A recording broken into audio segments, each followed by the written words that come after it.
नमस्कार शेतकरी मित्रांनो, मी रामभाऊ आपलं परत एकदा स्वागत करतो आपल्या शेतकरी यूट्यूब चॅनलमध्ये.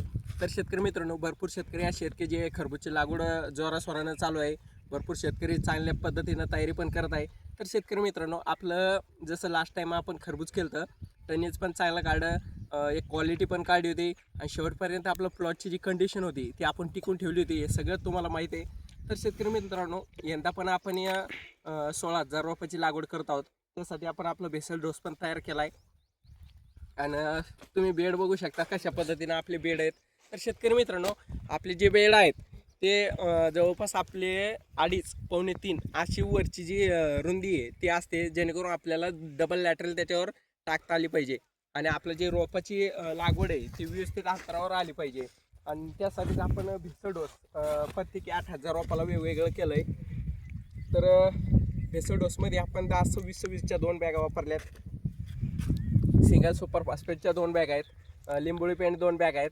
एक मायक्रोन्यूट्रनची किट आहे. आणि सध्या ह्या वर्षी थंडीचं प्रमाण खूप जास्त आहे, तर त्यासाठी आपण त्यामध्ये सल्फरचे एक 10 किलोची बॅग वापरली. त्याचसोबत एक युमिकची बॅग वापरली. तर शेतकरी मित्रांनो, असं आपण एक पॉवरफुल असं भेसळ डोस तयार केला आहे. तुम्ही या साईडला बघू शकता की आपलं अर्ध क्षेत्र म्हणजे जेच 8,000 रोपाचं आहे त्यात आपण खत टाकणं झालेलं आहे. याला 8,000 रोपामध्ये आपण खत टाकणार आहोत. तर शेतकरी मित्रांनो, खरबूज पिकाला भरपूर असा खर्च आधीच करावा लागत असतो.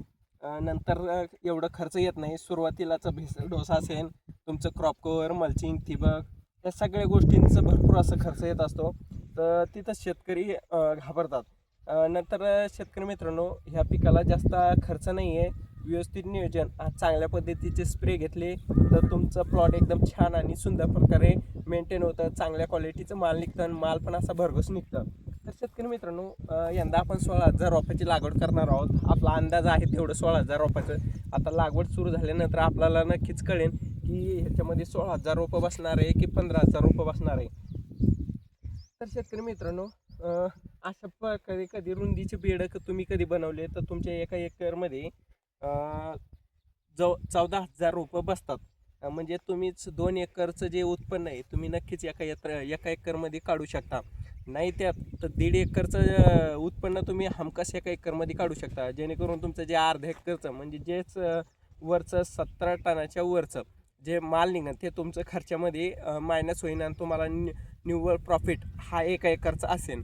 तर शेतकरी मित्रांनो, आपलं नियोजन तसंच असतं. आपण एका एकरमध्ये फक्त 7,000 झाडं नाही बसवतो, आपण एका एकरमध्ये जवळपास 14,000 झाडं बसवत असतो आणि त्यामध्ये आपण टनेज काढण्याचा पूर्ण प्रयत्न करतो. त्याचसोबत आपण क्वालिटी आणि साईज ह्या दोन्ही गोष्टीवर पण काम करतो.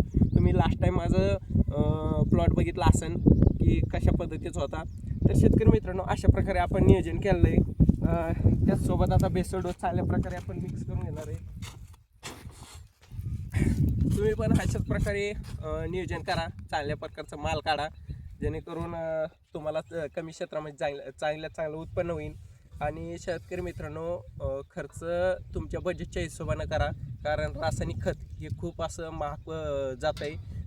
अजून आपल्या रासायनिक खताचे रेट वाढलेत, तर त्या हिशोबाने तुम्ही खर्च करा. तर व्हिडिओ कसा लागा आहे कसा नाही, त्यानंतर आपली पद्धत, लागवड, भेसळ डोस नक्कीच काही विचारायचं असेल तर नक्कीच कमेंट करून तुम्ही विचारू शकता. कंटिन्यूमध्ये राहा, तुम्हाला नक्कीच आपलं नियोजन कळेल आणि आपण जी पद्धत वापरतो आहे ती सक्सेसफुली आहे हे पण तुम्हाला नक्कीच कळेल. तर भेटूया शेतकरी मित्रांनो लवकरच आपल्या दुसऱ्या व्हिडिओमध्ये.